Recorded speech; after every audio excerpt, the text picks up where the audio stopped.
Today, we're talking with David McKenzie, who's lead economist at the World Bank. David, thank you very much for talking to me today. Great, it's a pleasure. Thanks. So, why don't we start by talking about your research? You have worked on a number of different topics, so it's pretty much hard to put a label on the kind of work that you do. But I think you worked a lot on business practices. So, how would you summarize your recent work on business practices? Yes, so I mean, when you walk into any firm in around the world, particularly in developing countries, you sort of look in some of these small firms, and it seems like there's all these things that they should be doing that they're not. They're not keeping great records, or you wonder why they're not marketing better, and so I started trying to think a little bit about that, and could we improve this? But to improve something, you need to measure it. So Nick Bloom and John Van Rienem have done this wealth management survey where they've tried to measure management in large firms. And so, that's great, but, a lot of the firms that we work with in developing countries are a lot smaller, two-person, one-person firms. And so the question was, are there types of practices that you could measure and improve in those firms? And so, that work started by looking at some of the most common training programs. The ILO has the Start and Improve Your Business program, for example. And so we started looking at that in Sri Lanka and thinking about, could we measure the types of things that type of programs try to improve?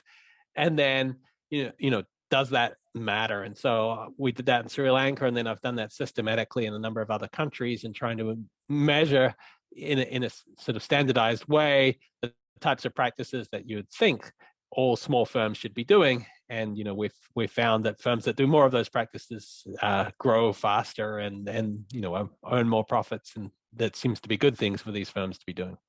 Beyond working on measurements, you worked a lot with randomized controlled trials to sort of see what works and to what extent actually these practices work for firms. In your experience, how useful are experiments, but also what are some of their key limitations? Great. Yeah. So, I mean, I think one of the biggest advantages of these experiments is just getting researchers out there talking with firms and talking with providers of training, and actually seeing all the messiness of trying to improve management in practice. And so I think one of the most striking things for me when I was trying to set up one of these projects in Egypt was talking with the government, and we talked a lot in theory, and then I said, why don't we just walk down the street here outside and talk to some firms? And they'd never done that before. They'd had very carefully curated focus groups of specially selected firms come and talk with them, but the idea that you would just walk down the street, walk into a random firm and start asking them something about how they manage themselves, and use this to get input into designing the programs is something very natural when you start thinking about doing field experiments, but maybe not when you start trying to think about, okay, I'm just going to use data and focus groups and things. And so I think that's one of the things. And the second is, by really getting involved in that, we learn a lot of the constraints and get new ideas for research. And so, the reasons that firms don't take up programs that we think should be no-brainers for them to take up, the sort of institutional details that really matter. And then, finally, I think from a research perspective, if we do an RCT and we are able to get results, it becomes a lot easier to talk about those results with policymakers. The results are pretty credible. They're relatively easy to explain compared to some of our other approaches. And so we can say, look, we took these groups, and this group got this program, and this group got this other program, and this group got nothing. And look, when we compare them, this is what we saw in this country. And that's been very powerful for me in terms of communicating with policymakers. I mean, I think in terms of some of the challenges or disadvantages, one is something that's common to any prospective evaluation, regardless of whether it's an experiment or a non-experimental one, which is just a lot of the things we're doing take time for the effects to come through. And policymakers are often very impatient. And so, they want to know, is their program working? But sometimes you have to wait to see if the program works. And, it takes time for firms to start growing and employing more workers. And so if you just launch the program today, I can't tell you 2 weeks from now whether the program's working. I might need 2 years. And so, that's one of the challenges, is sort of trying to deal with those time pressures and thinking about what you can measure early on as sort of some indicators of success. And then the other thing is, of course, experiments work for a lot of questions, but they don't work for every question. And so there's a number of, issues in terms of ecosystem policies and, competition policies and things where it's a lot harder to think about experiments, and yet we think those things are still important. And so, I think they're an important part of our toolkit, but they're not the only thing we should be working on. Right. And I think it's like links nicely to my next question, which is that you recently actually ran an incentivized lab experiment to test classic migration theories. And this strikes me as quite an unusual approach, using a lab experiment in order to test migration theories. I wanted to ask you how you thought about this and whether you face any challenges when you were either designing experiments or actually implementing it. Yes, I mean, this was something very new for me. It was my very first lab experiment, and I've been working on migration for quite some time, and there's all these different theories of different determinants of migration, and the role, particularly of uncertainty and of risk, and then of thinking about how people choose between multiple destinations, where it's just very hard to think about randomizing those things in real life. Can I suddenly shut off some destinations for people, or can I introduce a lot more risk into one of those destinations? And so to try and answer those questions, that was not something that we could really think about how to do a field experiment for, but we thought, well, it'd be interesting to think about this. And so I had been writing a review piece of, I've done experiments in migration and field experiments, and I was writing a review piece on experiments and sort of thinking about what we could and we couldn't do experiments of. And I started seeing some of these sort of non-incentivized approaches of asking people things, and thought, well, maybe we could incentivize this, set it up in a lab setting. And so that was the idea. But then the question was, what makes sense in the setting? What types of things can we monitorize? Can we really ask in an incentivized way? And so we could, talk about wages at different destinations, and likelihoods of unemployment where you don't get those wages, and information about what conditions are like. But I couldn't think about, in a lab setting, how to randomize climate, or how to randomize, having close friends in one place versus another, and putting a monetary value on those things. And so, we could restrict ourselves to certain elements of migration decision, but I could, really focus on a lot of the economic parts of that. And, then then we were able to do it in Portugal and in Kenya. And so it was nice to be able to sort of try something in two countries and see, learn some things from that comparison. Right. And talking about context, so you're talking about running the same study in different countries. I think one key question is about context, right? So whenever you're running an experiment in a particular country, the question is, how can we apply the learnings from that context to another one, especially when you're dealing with policymakers? What are your thoughts around this? Yes, I mean, I think one of the questions, particularly when we're talking about this with respect to management, is, there is this idea of contingent management, that, the best practices are very context specific, and, things that work well in one place, may not work well in another place. And I think, one of the interesting things that seems to have come up from these efforts to measure and test management improvements around the world is, it does seem that there are some universal best practices. You would like all firms to be, rewarding their good workers and having programs to improve or get rid of their bad workers. You'd like all firms to be, looking for bottlenecks in their production processes and trying to figure out, what's causing quality defects. And so, I think that at a certain level, there's practices that seem universal, and that, what actually that means in a local context and sort of contextualizing that still needs a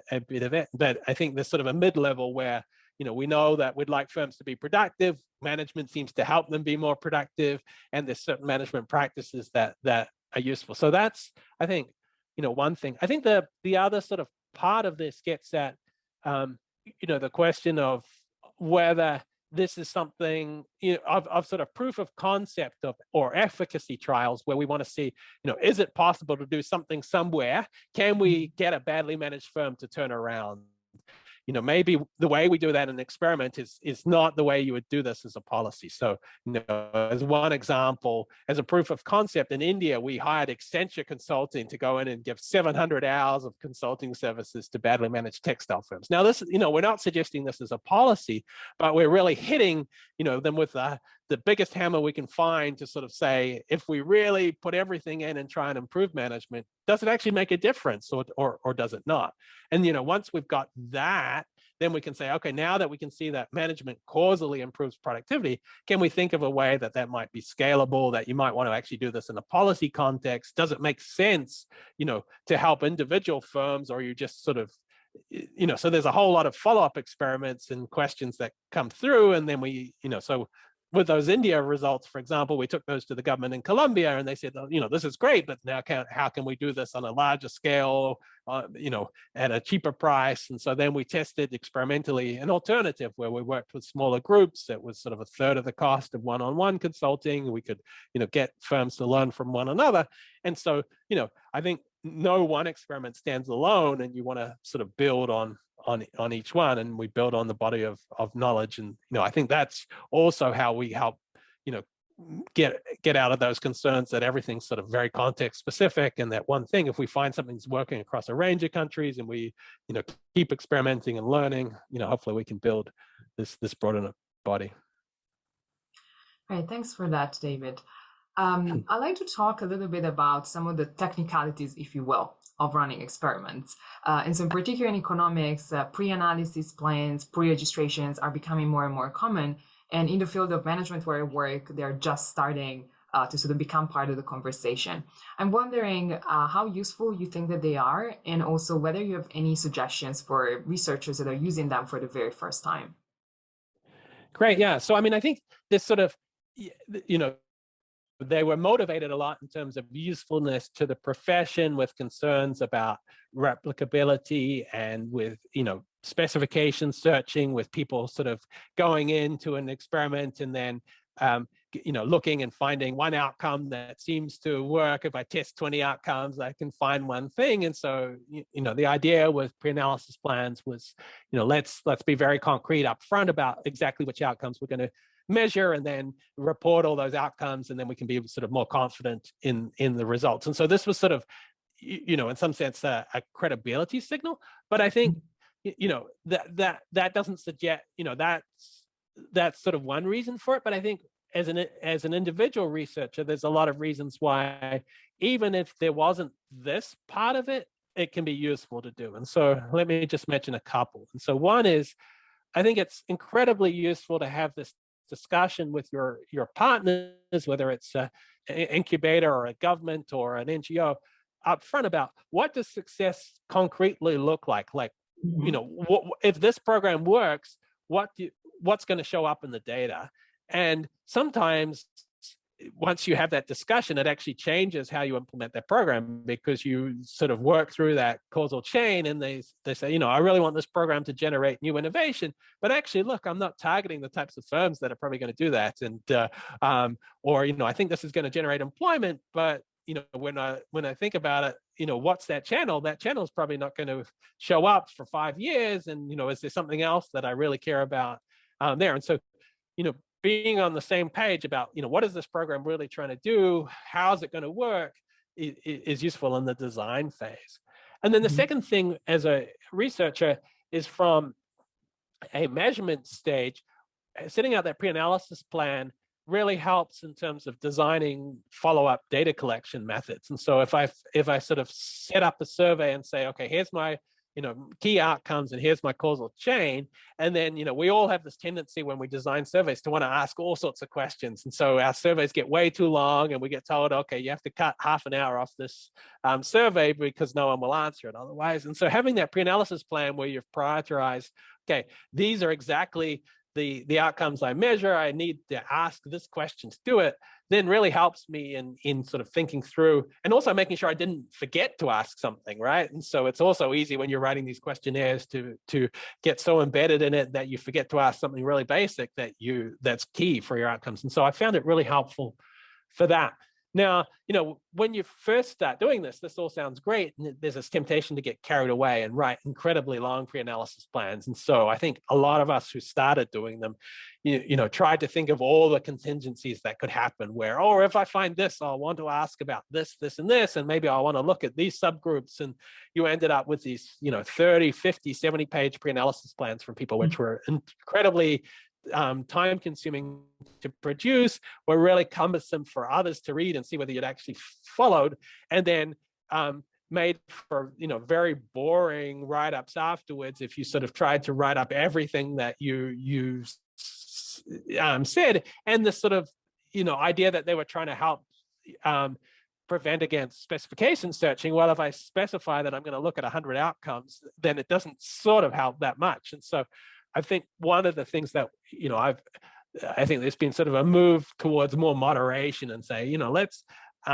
really try and focus just on, what's key here, what's this sort of, I like to sort of say to people, if you were only to have, one table with, at most 8 columns that you could present the entire results of your experiment in, what things would be in that table. And, or if you're, if you've got 5 minutes with a policymaker to say whether this program's worked or not, what's going to come up, what chart is going to show up. And so, if you think about some of the journals like Science, where there's 2 or 3 pages to describe an entire experiment, what's going to show up in those couple of tables. And so that's really helpful, I think, in just sort of focusing you on those primary outcomes. And then if you can pre-specify those, and then a lot of these sort of contingent things where if I find an outcome, there's something going on with new product introduction, maybe I want to ask a lot of questions about how did you get the ideas for this new product, and are you learning from competitors or learning from supply chains or things. But I don't need to go down that path if I don't find an impact there. And that's sort of secondary analysis anyway. It's not the major part of my study, so let's not pre-specify all that stuff. That's more exploratory after I find primary outcomes. Right. I think in general, I mean, at least the way I see them, they're very helpful as a guide. But I think the downside is that sometimes they can be seen as very rigid. And the thing with experiments is that you can pretty much expect the unexpected to happen. So sometimes, right, you have to be willing to tweak things as you're going, depending on the situation. So I think that may be one of the issues. Like, I think you have to be very mindful of updating the plan and the pre-registration as you're going. Yes, I mean, and you can certainly do that, and it becomes. But I think it's also perfectly fine to, and just good science to say, look, we set out to look at this. The program, I mean, we've seen huge amounts of this come up with COVID, where all these programs that were people had planned to implement in a certain way, suddenly they had to pivot what they were, both what the program was doing and what they were measuring, because now a lot of things that were going to happen in person had to happen online, or something different had to happen. And then the outcomes, suddenly, you were going to be looking at market expansion and exports, but all these countries shut down their borders, and there was all these challenges. And so maybe it's just resilience now that's the kind of key thing. And did we help firms, survive? And that's perfectly fine. I think you just report what you did and what you had expected to look at ex ante, and there's no reason you can't look at these other things ex post. It's just being very clear, what was up front. And I think, one of the concerns a lot of us had when we started doing this was, okay, this all sounds sensible. I know I'm a sensible person, but I'm not sure that the other people reading this are sensible people. And maybe that, if I don't do exactly what's on the plan and nothing else, then, my paper is going to be rejected. And I think the experience has been, for the most part, that as long as you sort of say, okay, this is what I said I was going to do, here's some things that are different that we learned along the way, that's fine. And so it's it's not a straitjacket. It's it's like your GPS, where you can set some guidelines and it helps you on the right way. And then if you need to deviate course because of a roadblock, then that's fine. You can do that. Right. And talking about publishing and journals, you also serve on the editorial board of various journals in economics. So I'm wondering, at a higher level, what do you think that research in economics is doing particularly well when it comes to experiments, and that other disciplines as well can learn from economics? Well, I mean, I think, one of the things has been very much this sort of continual push for improvement, which is very frustrating as a researcher sometimes because the bar keeps getting higher and higher. But when I first started doing this, it was, oh, fantastic, you've done an experiment with a firm and you can show this sort of works at individual firm level, and then pre-analysis plans, things came in, okay, and you're doing the things that you said, and then there's much more attention to, okay, but what about some of the general equilibrium issues? What about some of the external validity issues? What about and so this, and it forces you to ask more and more of these questions that also matter for policy of, what's the cost of this? What, why, if this worked so well, why weren't firms doing it already? That's a question we should always have in the back of our minds. And I think, there's this continual push for, taking an economic, bringing some theory to it and saying, okay, it's not enough just to, we're not just in the business of doing A/B testing where we just, throw out a whole bunch of stuff and see what sticks, but we actually want to have some theory behind it. We want to think about the policy environment behind it. We want to think about cost effectiveness. And so I think the economics journals have been good at pushing this, maybe sometimes too good at pushing this, where the bar becomes just higher and higher, and it becomes, particularly when you're a young researcher starting out, it becomes quite daunting to think about, what do I have to do to meet that bar. But the other thing that I think has been good with, particularly with some of the development journals, has just been that the amount of research has been increasing, and the journals have been taking have been expanding the number of pages, and have also been trying to innovate with new types of things. And so the Journal of Development Economics, for example, has these registered reports where you can pre-register your design, you can get feedback on that design and get the design improved regardless of whether it turns out to be a positive or a null result or a negative result. And so this idea of results-free refereeing, I think, is quite innovative and something that would be useful for other disciplines to think about. And again, economics is not the first discipline to do that, but I don't think this is something that management has done, where it's an interesting question, you've got a good design, and you don't know the results yet. Fantastic, we'll accept it, and then whatever the results are, we then don't have this biased view of evidence where only shiny things that look exciting get published, and we actually learn from things that were well done. And so that's one thing. And another thing that's sort of the economics journals have really been innovating with is now having this sort of faster short paper track where there's not multiple rounds of refereeing, and it's a conditional accept or go away. And it's the paper is we've had this problem of massively long papers with massively long appendices, and just sort of sometimes just saying you did something, report what you did, and let's not spend years going through multiple rounds of revisions. And so that's been something that's good as well. Right. And I have actually one final question, which I didn't share with you beforehand, so I hope it'd be fine. I don't want to put you on the spot. So you are both working on research, but you're also working a lot, obviously, with policymakers. And do you find that being part of these two separate worlds, if you will, is difficult in the sense that you have to wear different hats whenever you're working on the research side versus working with policymakers? Or do you find that they're actually very complementary and that it's sort of easy to straddle between these two worlds? Yeah, I mean, I think the key is trying to understand where what the goals of these policymakers are, and what matters for them, and so making sure that the questions you're answering are also somewhat useful for them. But I think for me personally, it's been one of the great advantages of being at the World Bank, is this chance to engage with these programs and learn about these programs as they're getting launched, and work with them, and use them as a lab for research where we can sort of generate global knowledge from these policy things in different countries. And there's this nice feedback mechanism where then we go and there's people are looking for new ideas, and we can say, well, we tried X, Y, and Z in these countries, and this worked and this didn't work so well. And so most of the time it works pretty well. Of course, sometimes you find programs that are the pet programs of policymakers don't work nearly as well as they wanted, and it's politically sensitive, and you just have to kind of work through that. But my day day rollers as a researcher, and we have an excellent operational team at the World Bank who help support me with a lot of those engagements with the policy side. And so I'm not, in that conflicted, my loyalty is to my research and to producing good results, and then I have these colleagues who help me figure out, okay, if these results are not in line with the expectations of the government, how do we make sure that we present them in a sensitive way to them, and if but we still get we still want to get the results out one way or another. So that's been exciting. But I think there's just lots of opportunities out there, and as I mentioned, just very much to start with, actually just really getting messy and getting out there and understanding how difficult it is to implement some of these programs helps us understand a lot more why a lot of these deficiencies in management still exist, because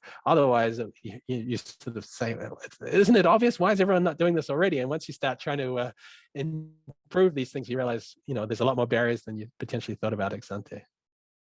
Definitely. Well, thank you very much for your time, David. This has been very interesting. Yeah, you're very welcome. Thanks.